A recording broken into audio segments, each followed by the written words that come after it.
Hey everybody, it's Joel with Retro Epics, where I rewatch, replay, and revisit old school movies, TV shows, video games, and more, and rate these retro epics and see how well they stand up to the test of time. Today, I'm excited to rewatch the retro epic Jurassic Park. Jurassic Park is a 1993 American science fiction action film directed by Steven Spielberg. It is the first installment of the Jurassic Park franchise and the first film in the Jurassic Park trilogy, and based on the 1990 novel by the same name written by Michael Crichton and the screenplay written by Crichton and David Cope.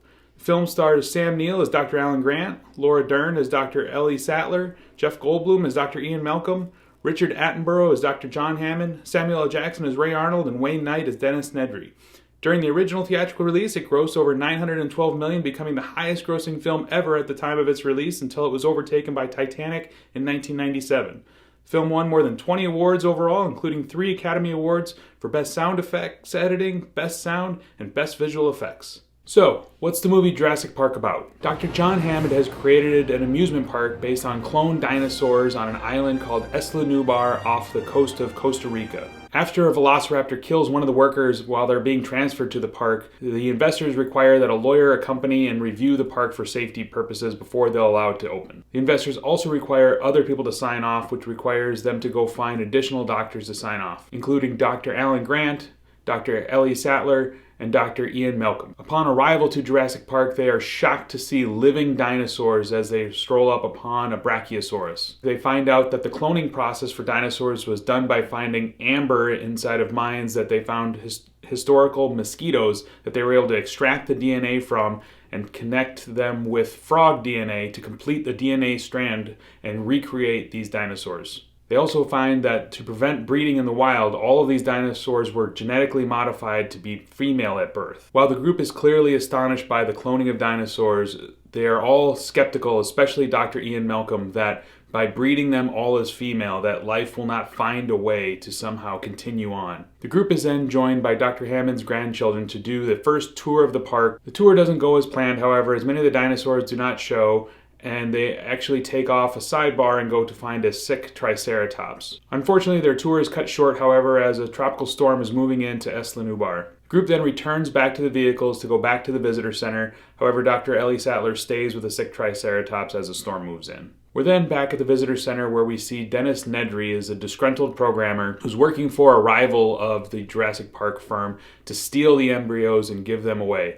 As part of this, he's designed a flaw in the system that allows him to shut down all of the security and steal the embryos and get to the ship before they leave the mainland. However, part of Nedry's plan causes all of the vehicles out on the tour to also shut down, as well as the security gates for all of the dinosaurs. This allows the Tyrannosaurus Rex to escape the pen right as the group is there in front of them. As the T-Rex attacks the children, both Dr. Ian Malcolm and Dr. Grant try to lure away the T-Rex, and during this time, Dr. Ian Malcolm is injured, the lawyer is killed. However, Dr. Alan Grant and the children are able to escape safely down into the T-Rex enclosure after they're thrown through a tree and escape down away to safety. As Dennis Nedry is trying to escape with the frozen embryos, he is stuck in his Jeep and gets off track and encounters a Dilophosaurus who then spits in his face, blinding him, where he unfortunately then is stuck and again attacked and killed by additional Dilophosaurus on his way, causing the embryos to be lost.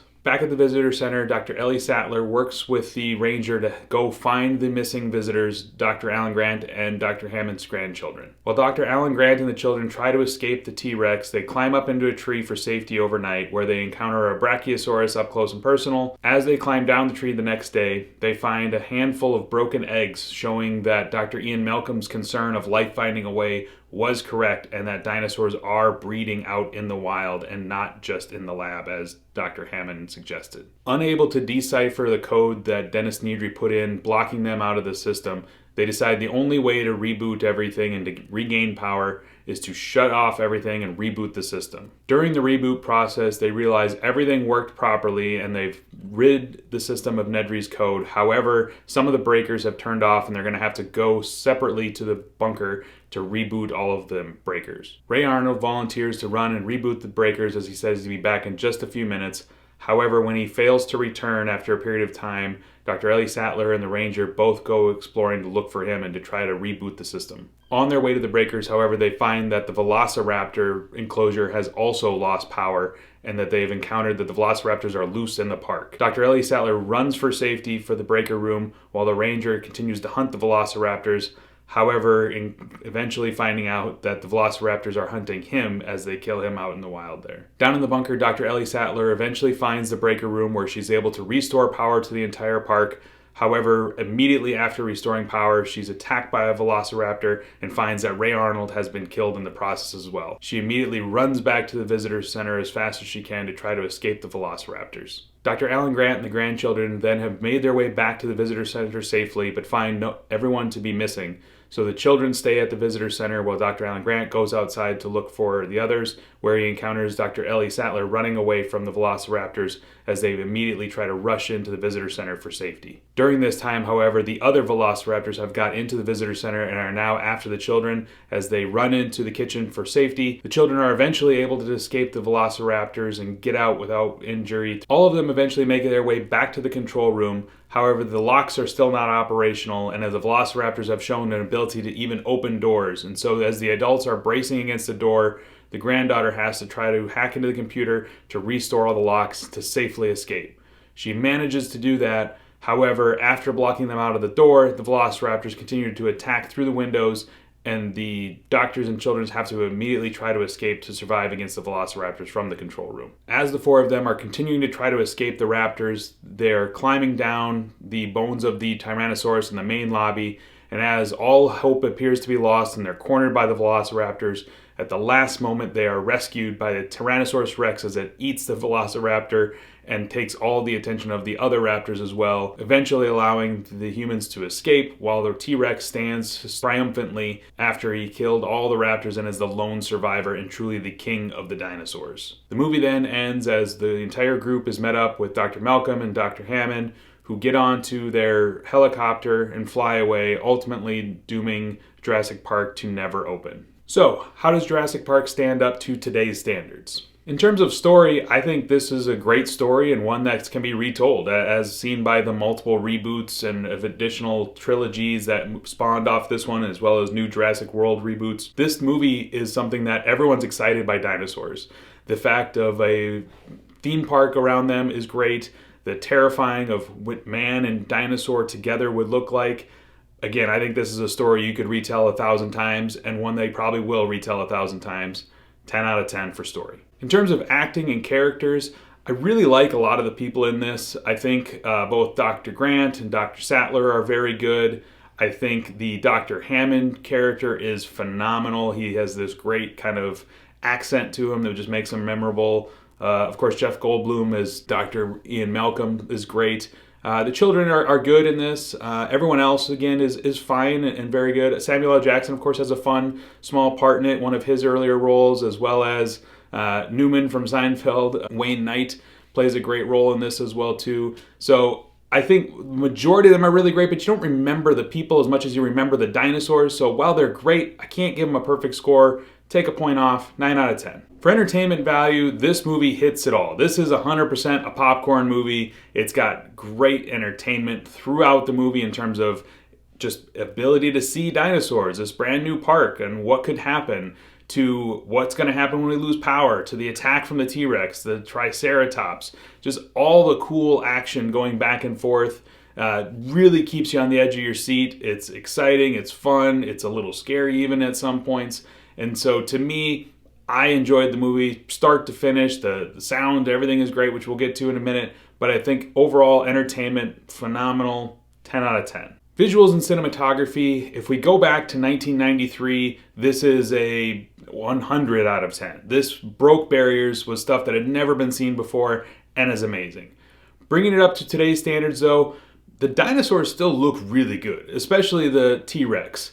Some of the lesser dinosaurs though, the initial Brachiosaurus or some of the dinosaurs while they're running around, or even the practical props are a little stiff or have a little bit weird lighting. So if you're looking for it, they break down a little bit. But surprisingly for a movie that's 30 years old, it still looks really great. And so I have to knock it a little bit judging by today's standards, but I think it would still hold up. I give it a 9 out of 10 for visuals. Moving into sound and music, this movie is a perfect movie for sound and music. You look at just the sound effects, that raptor kind of call bark, the T-Rex growl, you would recognize those today, decades later, as being, yes, those are dinosaur sounds. Music, the orchestra pieces in this. Again, I could play you the Jurassic Park theme song and you would be immediately transported back to Isla Nublar. So these are timeless, classic sound music. It's award-winning as well too, of course, back in the day when it was released. I cannot knock sound and music in any way. 10 out of 10. Moving on to relevancy, this movie is still relevant today as it was back 3 decades ago. You see, they're still remaking Jurassic Park type movies today with the Jurassic World franchise. They're still making dinosaur movies today. They're making, kind of those giant monster type movies. Those are, again, things that have worked since the 1930s and 40s with like King Kong, Godzilla type movies, all the way through with Jurassic Park and movies to today. I think people are always going to be entertained by this kind of stuff. Dinosaurs are always something that's going to be interesting to people. And so to me, this is as relevant today as it was back in 1993. 10 out of 10 for relevancy. Finally, for rewatchability, this movie is something that I've rewatched multiple times. I enjoy it every time. The T-Rex chase is great. The kitchen scene with the velociraptors is always a memorable one. The only thing I would say is there is something about the very first time you watch it that the jump scares, the wow, the just impressiveness of seeing these creatures compared to people, that of course gets lost on every rewatch. But there's some bonus things you can look for, kind of having your eyes in different spots, looking for things that you know are coming. But you do lose a tiny bit on every rewatch. It's not quite like maybe a comedy or something where you can laugh at the same joke every time. Seeing the raptor attack, you know what's going to happen, you know where the next turn's going to be. So I have to take 1 point off, but I still really enjoy this and would watch it multiple times. 9 out of 10 for rewatchability. All right, so adding everything up, how does this movie rate overall? I think it has a great story that stands the test of time. Characters are very good. The sound is top-notch, by far my favorite part of this, making it highly entertaining. It's a story, again, that's relevant back in the 90s. It's relevant in the 2000s, 2010s, 2020s, and go on. To me, this is something that you could pop in, rewatch at any time. It's a great movie. Overall, add up all the scores, 9.55 out of 10. Thank you everybody for watching my video today. Make sure to like and subscribe and comment down below on what future retro epics you'd like to see me rewatch, revisit, or replay, and we'll see you next time.